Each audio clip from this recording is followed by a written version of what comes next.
Question of the Week from the Naked Scientists. Hello and welcome to Question of the Week from the Naked Scientists with me, Hannah Critchlow. This week we cast our eyes to the skyline to try to answer a question that Eugenie Podolsky wrote in with. So I'm just wondering, how high could a mountain on Earth be? The Olympus volcano on Mars is about 20 kilometres high. But could a peak on Earth ever reach this height? And if not, why? So how do mountains form and what's to stop them reaching further up into the sky?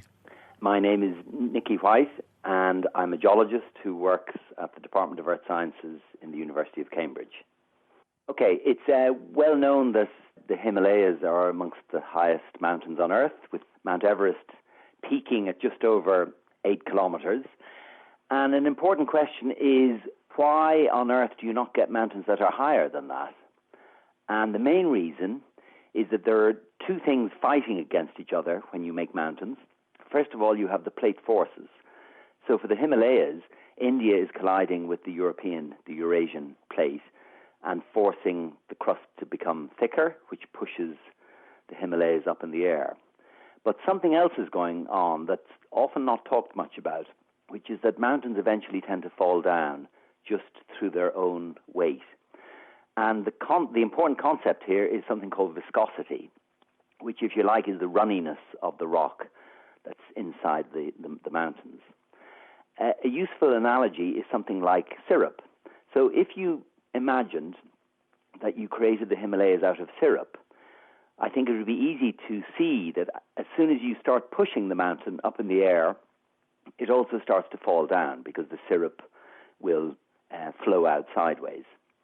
And it's just the same in the Earth. So rocks are not quite as runny as syrup, but they still have a certain ability to flow. So it means when you build a very large mountain chain, as soon as you start to reach a certain height, it will begin to fall down under its own weight. So the Himalayan chain is actually beginning to squirt out sideways, mostly towards China, which means we're probably at the limit of the maximum possible elevation achievable on Earth. On other planets, such as Venus and Mars, the viscosity of the rocks may be different, which is why you can achieve higher mountains. And that, in a nutshell, is the answer.